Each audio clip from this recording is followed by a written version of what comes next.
Chineke kere mmadụ kee ọtụtụ ihe n'ime mmadụ. Ihe ndị a Chineke kere n'ime mmadụ bụ ihe na-enye aka ka mmadụ were na-anọ n'ahụike. Mana anyị chọpụtara n'ụbọchị taa na ndị mmadụ na-ahapụ ihe ha kwesịrị ime ka ha wee nọrọ n'ahụike na-eme ihe ọzọ. Mana ọ dị otu ihe Chineke kere n'ime ahụ mmadụ dịkwa ezigbote mkpa na-enyekwara mmadụ aka ịnọ n'ahụike. Ihe a bụ ihe anyị chọrọ ileba ya n'ụbọchị taa. Ihe nwere ike ime ya bụ ihe ka o nwee nsogbu, na ihe ị kwesịrị ime ka ị wee si n'anya bụ nsogbu wee pụta, ma ọ bụ ihe ị ga-eme ka ị ghara inwedị nsogbu chaa. Kedu ihe anyị na-ekwu ihe a? Ọ bụ mmeju mmadụ. Ọ ka bụkwa nwanne gị nwaanyị Esther Ugonweje Adejejeba wee na-anabatazi gị n'ihe mmemme nke anyị na-akpọ ahụike bụ akụ. Mụ na onye ọbịa nọkwa n'ebe a n'ụbọchị taa. Onye a na-ekwu afọ ya bụ Mrs. Chioma Okpegbuo. Nwanne m nwaanyị nnọọ. Igbo bụ Igbo, ana m ekele unu. Ọkwa nwanne unu nwaanyị ka aha ya bụ Mrs. Chioma Okpegbuo. Anyị abịakwa n'ụbọchị nke taa, ndewo. Daalụ. Unu ejikọkwana ntị unu wee nụ ihe eji wee mara ya. Biko Mrs. Chioma Okpegbuo, dịka m gwara ndị na-elele anyị na ihe anyị na-eleba anya n'ụbọchị taa bụ umenju mmadụ. Ka ihe nwere ịgwa anyị maka ya?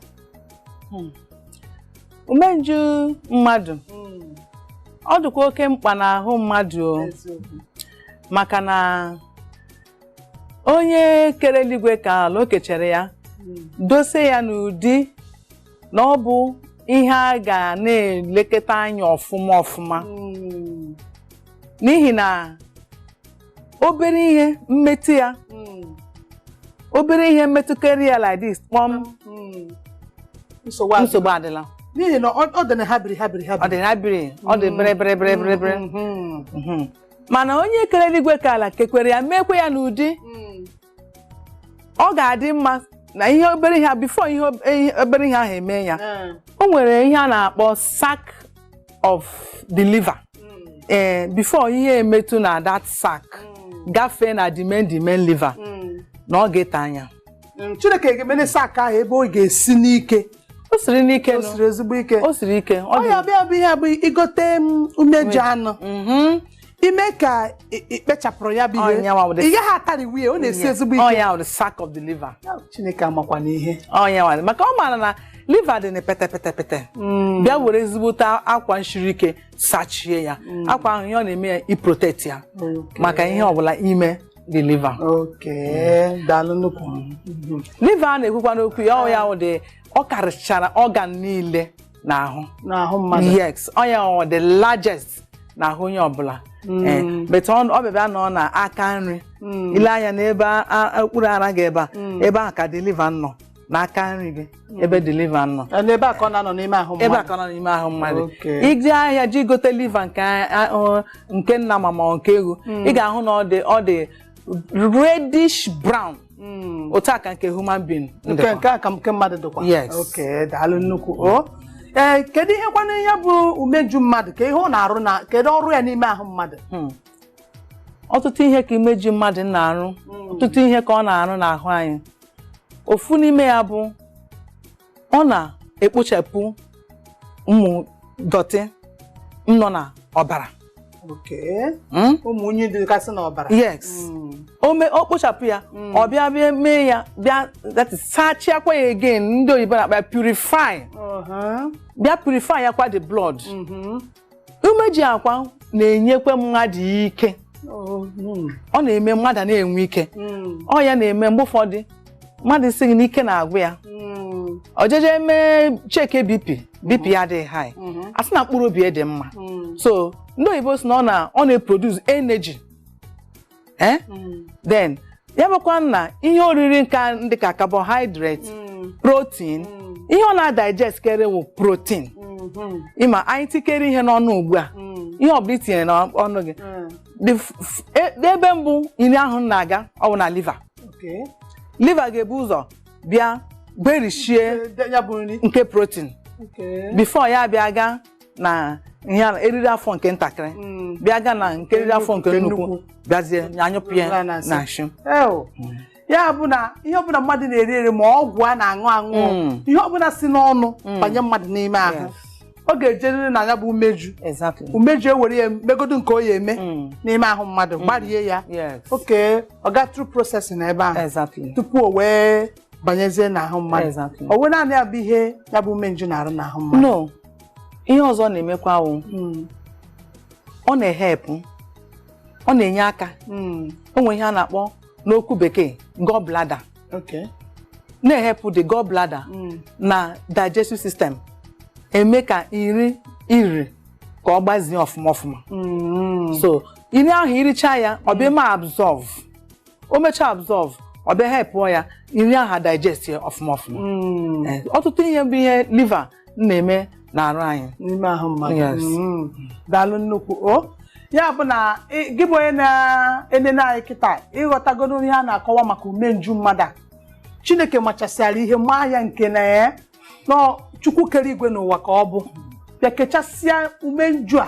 Ọ bụgodo na ije n'ahịa gote umenju ihe afụ na dịka anyị kwuru na ọ dị habiri ọ dị osiho dị ike chaa obere igotegodo nke anụ ewu ma nke anụ ehi ebe anyị na-ego ịkpachapụ ha anya ọnọrọdụ ebe ahụ imetụ ya aka ọnọrọ ebe ahụ. Ọ ya mere Chineke ji were ihe akwa ahụ kpuchie ya ofu akwa ahụ o ji kpuchie ya ọ bịa tụpụsie umenju ahụ enwe na nsogbu. Onye ọbụla onwe na nsogbu. Daalụ nnukwu. Ifugoni anụ gị onye na-ege anyị ntị iweregodo ntị gị nụ ya na umeju mmadụ dị mkpa n'ime arụ mmadụ. O nwere n'otu na inye aka ịgbari nri mmadụ na-eri ma ọgwụ n'ọnụ ihe ọbụla siri n'ọnụ gị banye ma ụmụ kemikal toxin ihe ọbụla dị n'ahụ ọ na-eme gịnị na-enye aka o mee gịnị ọ sachasịa ahụ ga-adị etu o kwesịrị ịdị. Mana umeju a na-ekwu okwu ya o nwekwara ụmụ ihe ya bụ metụgasị ya bụ na mmadụ enwe nsogbu ya bụ na ihe ọjọọ abatana ya bụ na mmadụ ebulara akwụkwọ. Ọ bụ na ewepụ ịgbariga nri n'ime ahụ mmadụ ma ọ bụ idistọtifai ihe mmadụ riri eri o nwere ihe ọzọ ya bụ umeju na-arụkwa. Umeju nwekwara other things ọ na-arụ dịka ọ na-ehepụ, ọ na-enye aka na-astọị vitamins minerals ka anyị na-enwetasị na ụmụ mkpụrụ osisi. Yes, ọ na-ehepụ na-astọ ya ọfụma. O megasị ihe ndị ọ nọrọ n'ime ahụ mmadụ na-arụ ọrụ etu o kwesịrị. Ọ na-enyezi n'aka ọ bụrụ na ọ bịa wekọtachi ihe adọkwaba ya n'ime ya ya bụ na onye ejizi nwanyị na-ewesisi ya o jeze na-arụ ọrụ n'ahụ mmadụ. Ọ ga-ewesisi ya na maka na o kipụole ya ihe ọ ga-eme ọ ga-enyezi aka na-emezi liver ahụ na-enwe ikike. Na-enwe ikike. Ị mara otu n'ime ihe liver ahụ na-arụ bụ ọ na-enye liver ike. So ụmụ vitamins na minerals ahụ ọ ga-ewepụsị ya. Ọ ga-ewepụsị ọ nọla nga ahụ already. So na-emezi liver ahụ na-enwe ike na-enwe ezigbo ike. Ume adịghị na-arụ ọrụ ọfụma. Yes. Ya bụ na o so na one of the major nọ n'ime ahụ mmadụ na-arụ ọrụ dị iche. Otu a ọ dị mkpụrụ obi otu a ka ọ dị ume mmadụ. N'ime umeju mmadụ. Yes. Daalụ nnukwu.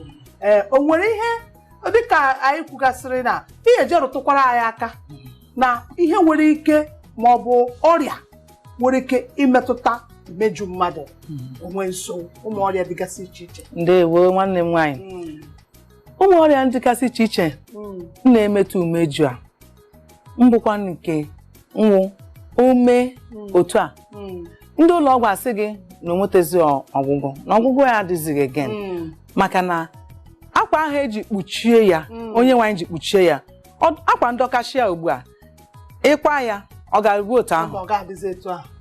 So otu n'ime ọrịa ahụ bụ ihe a na-akpọ infection ahụ nje ahụ bụkwanụ ụmụ parasites viruses ome attack the liver.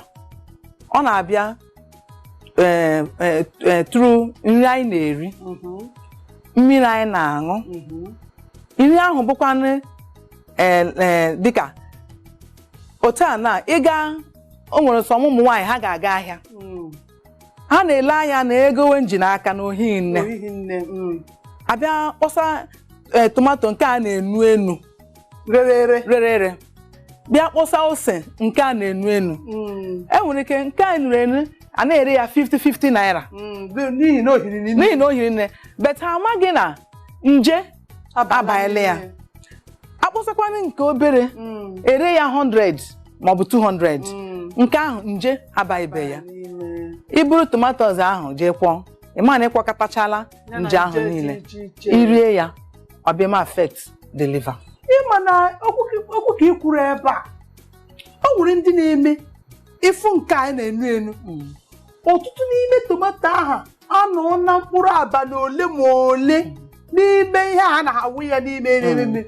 Ụfọdụ ka ọ ya bụ ilezi anya o ree na retọsịa, mana aka ya edebekwa ya n'ahịa na-ere, kama ebe ya nnukwute ego wee ree ya.